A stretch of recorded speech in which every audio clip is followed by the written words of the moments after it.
Hi guys! Welcome back to my channel. So ayan, may bago tayong video ngayon dahil sayang ang monetization ng channel ko kung wala akong upload. So for today's video, mamimili kami ni Ada.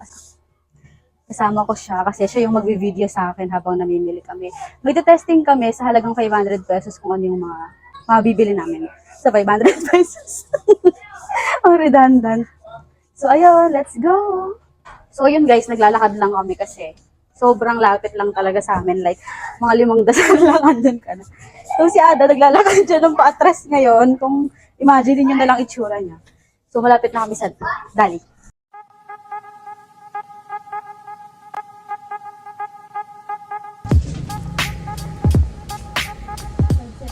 So, ayun guys, andito kami ngayon sa Dali and titignan natin yung mga mabibili natin dito. 500 pesos lang talaga yung dala ko. So, ayan, pagpasok ganyan siya. So, tignan natin. Unahin natin yung mga kailangan sa CR. Mga pampaligo, ganon. Tapos, since maglalaba din ako, bibili tayo ng mga sabon-sabon. Yan.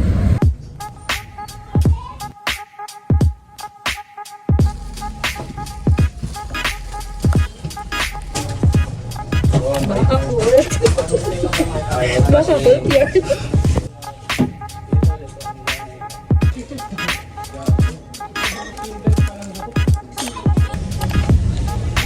Margie, Margarine.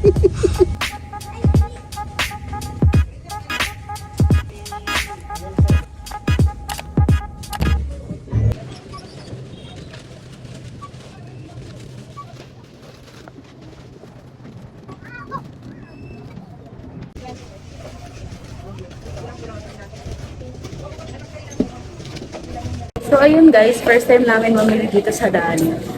Pauwi na kami, kaya naglalakad kami ulit kasi nga malapit dito. So ito yung napamili. Check natin sa bahay mamaya. Hindi ko alam na pagdating sa counter pala, tayo yung magbabag. Di ba ang galing? Parang experience din siya.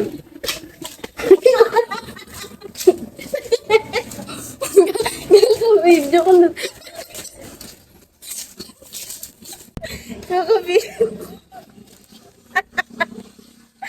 Naka-video na po siya. Hi guys, so ayun. Nadapa kami kanina habang pauwi. So, warning yan sa mga mamimili sa Dali. Huwag kayong video ng video. Si bakla. Oh. So, ayun na nga guys. Nakauwi na kami. Pagkatapos ng trahedya kanina. Ayun, papakita ko sa inyo yung mga nabili namin. Hirapan kami kasi walang mga accurate prices na nakalagay dun sa bawat item. So, halimbawa, Sunsilk yung shampoo. Ibang product yung nakalagay sa tawag doon? Dun sa patungan. Ibang name ng product yung nakalagay dun sa patungan. So, syempre, iba yung price na nandun. So, ang nangyari, imbis na ika-calculator dapat namin bawat item, tapos titigil kami sa 500, tinansya na lang namin na parang ang importante, huwag lalagpas ng 500 kasi 500 lang yung dala namin. Yung napamili namin ay total of 355.75. So, ayan siya. Tapos, ito yung mga napamili lang namin. Kasi nga nakakatakot lumagpas. So, ito, bumili kami ng ice cream. Kasi ito, bumili ko ng panglabang sabon, Ariel. Ayan siya. So, yung pricing daw na nakalagay doon sa Ariel, meron sa Ariel. Per piece. So, ano siya, 13 pesos, 0.25 ang isa. Hindi ko alam kung mura or ano kasi. Hindi naman ako tumitingin ng price pag namimili sa Pure Gold. Uy, yabang! hindi ko lang talaga ugalit. Paano na-realize kong yabang? Hindi ko lang ugalit tumingin ng price. Kasi, kontrolado lang naman ako mamili. So, bumili na lang ako ng Sunsilk. Ayan. Ang binibili ko, usually yung mga debote na. Kasi yung debote, sobrang tumagal siya sa akin ng 3 months ata. Eh, dahil wala doon, ito na lang binili ko. 1, 2, 3, 4, 5, 6, 7, 8. So, nakabili tayo ng 8 Sunsilk. 5.75 lang ang isa. Bumili tayo ng cream silk. 1, 2, 3, 4, 5, 6. 6.50 ang isa. 1, 2, 3, 4, 5, 6 pieces. Ang isa ay 5.50. Tapos, bumili kami ng pancit canton guys. Ito. 5 plain lang kasi nga. Ganyan na, mahirap pag sumobra, baka isoli. Yung maliit lang ito, yung solo, 13.75. Lastly, pinaka-unique sa lahat, ang nabili namin, Bakakut. So, ayun, ang pangalan niya is Bakakut. So, para siyang Yakult. Tapos ko kung bakit parang iba lang yung name, pero parang Yakult din siya. So, titikman namin ito niya. So, ito pala, nagkabili na rin ako ng eco bag nila. 15 pesos lang siya. Kasi yun nga, pagdating doon sa counter, sabi nung nasa cashier, ano na daw, pabag na daw. So, ayun, ako pala magbabag. Eh, nakaka-pressure kasi nga may mga nakapila, tas inaano din. Pero di naman nakakapagod yun. Saglit lang naman. Bago lang kasi first.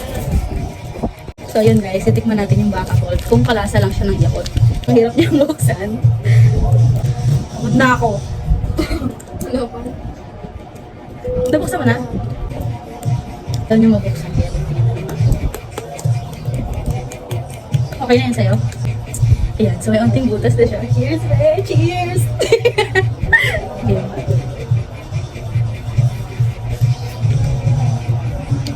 Hindi. Lasang baka. Lasang baka daw. Hindi siya kalasa ng Yakult, pero masarap siya. Para siyang ano. Ay, oo nga pala, strawberry flavor siya. So ayun guys, nag-outro na kami ni Ada kanina kaso hindi pala siya na-record kasi na full storage yung phone ko. And ayun lang, thank you so much for watching this video and palike po ng Facebook page ko and pasubscribe na rin sa YouTube channel ko. And I'll see you on my next vlog. Bye!